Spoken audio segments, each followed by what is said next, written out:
अब आपके चेस्ट को, एब्डोमेन को सेपरेट कौन सी चीज करती है? डायफ्राम। लेकिन कुछ स्ट्रक्चर जो है वो आपके चेस्ट से आपके एब्डोमेन के अंदर दाखिल होते हैं। वो क्या क्या है? इसोफेगस, इंफीरियर वेना केवा और एओर्टा।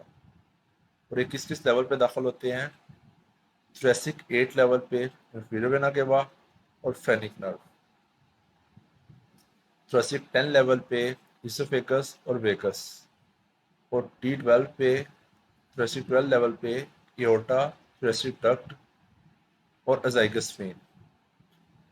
मुझे नहीं, डायफ्राम जो है वो डोम शेप्ड, जैसे मस्जिद का गुंबद होता है ना, मीन्स के एब्डोमेन में अगर खड़े हो जाएं तो ऊपर की तरफ देखें तो ऐसे होगा जैसे आप मस्जिद के उसके अंदर, ये मस्जिद का जो गुंबद होता है ऐसा होता है मसल। तो जो बेसिकली इसकी मूवमेंट है, ये अगर लंग्स है ना, तो अगर गौर करें तो ये डायफ्राम पड़ा हुआ है सारा, ये डायफ्राम पड़ा हुआ है। ठीक है।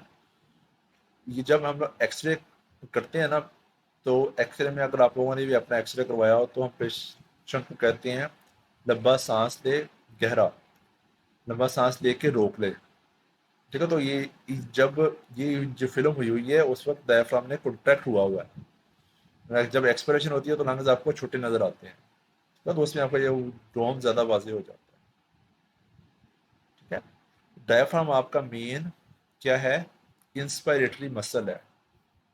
अगर डायफ्राम पैरालाइज हो जाए तो पेशेंट खुद से सांस नहीं ले सकता, उसको फिर मसनूई सांस की ज़रूरत पड़ती है। तो अगर डायफ्राम का रप्चर हो जाए या डायफ्राम की कोई डिजीज़ हो जाए, लाइक मायसीनिया ग्रेविस, गिलन बारे सिंड्रोम, या उसकी जो नर्व है C3 C4 और C5, ये एक फार्मूला बड़ा मशहूर, C3 C4 C5 keeps the diaphragm alive. तो डायफ्राम की जो ब्लड सप्लाई, नर्व सप्लाई है, वो कहाँ से आती है? C3 C4 C5। अगर यहाँ पे पेशेंट को लियन हो तो फिर क्या होगा? डायफ्राम पैरालाइज हो जाएगा। तो डायफ्राम पैरालाइज होगा तो क्या होगा? इंस्पिरेशन नहीं हो पाएगी। इंस्पिरेशन नहीं हो पाएगी तो पेशेंट को हमें बाहर से सांस देना पड़ेगा। ठीक है। अगर बाहर से सांस अवेलेबल नहीं होता तो पेशेंट की डेथ हो जाएगी। तो एक तो आप लोगों ने ये लेवल्स याद रखने हैं, दूसरा इसकी ये इनर्वेशन याद रखनी है, C3 C4 5। ठीक है। अच्छा, और जो मशहूर बाइफर्केशन है क्या क्या है? कॉमन कैरोटिड, ट्रेकिया और abdominal aorta. Common carotid bifurcate होती है C4 के लेवल पे। सी से कैरोटिड, सी से सर्वाइकल पोर्शन। ट्रेकिया बाइफर्केट होती है T4 के लेवल पे। ठीक है। ट्रेकिया जो दो हिस्सों में डिवाइड हो रही है T4 के लेवल पे। अगर आप ये ट्रेकिया, ये एक्सरे पे हम ट्रेकिया ऐसे देखते हैं, जो काले वाला पोर्शन होता है ये ट्रेकिया होता है, ये इस पोर्शन पे आके ये डिवाइड हो रही है, तो राइट टू लेफ्ट ब्रोंकस के अंदर इस पर ये T4 का लेवल है। ठीक है, जहाँ पे ट्रेकिया डिवाइड हो रही है। और एब्डोमिनल एओर्टा बाइफरकेट होती है L4 के लेवल पे, लंबर लंबर रीजन में। डेफिनेटली एब्डोमेन में दाखिल हो गई ना एओर्टा, डायफ्राम से गुजर के। डायफ्राम से किस लेवल पे गुजरती है एओर्टा? T12 के लेवल पे। और एओर्टा के साथ ही थोरेसिक डक्ट और ज़ाइगस वेन गुजरती है। ठीक है। अच्छा, क्लिनिकल सिग्निफिकेंस एक तो आप लोगों को समझ लग गई कि डायफ्राम मेन क्या है? मेन इंस्पिरेटरी मसल है। डायफ्राम कॉन्ट्रैक्ट करेगा तो लंग्स एक्सपैंड करेंगे। डायफ्राम कॉन्ट्रैक्ट करना छोड़ेगा तो पेशेंट को वेंटिलेटर की जरूरत पड़ेगी। दूसरा इसकी सिग्निफिकेंस क्या है? डायफ्राम से नीचे क्या शुरू हो जाता है? एब्डोमेन। अब एब्डोमेन जो है वो, उसके अंदर कोई मसला हो जाए, लाइक पेशेंट का राइट साइड के ऊपर इस हिस्से में क्या चीज़ पड़ी होती है? राइट हाइपोकॉन्ड्रिया में लिवर। तो लिवर के ऊपर एब्सेस हो तो क्या होगा? डायफ्राम इरिटेट होगा।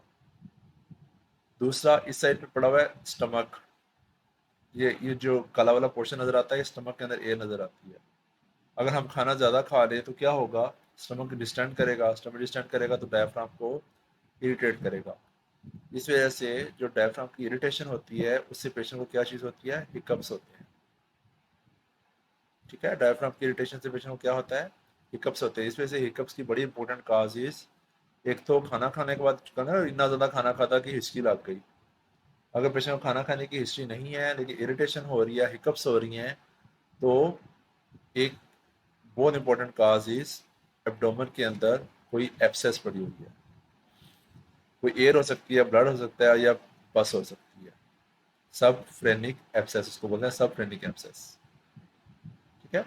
अच्छा, पेशेंट को इतने हिस्से में इस जगह पे प्रॉब्लम हो तो डायफ्राम की ब्लड नर्व सप्लाई के मुताबिक उसको इरिटेशन होगी, उसको पेन होगी। तो पेन रेफर होती है शोल्डर की तरफ। शोल्डर सप्लाई होता है C5 से। ठीक है। तो डायफ्राम की ये वाला जो इतना पोर्शन लिखा हुआ है ना, इसके अंदर बहुत ढेर सारी बातें लिखी हुई हैं। एक तो कौन से स्ट्रक्चर पास करते हैं, डायफ्राम की नर्व सप्लाई क्या है, और डायफ्राम की क्लिनिकल सिग्निफिकेंस क्या है। ठीक है।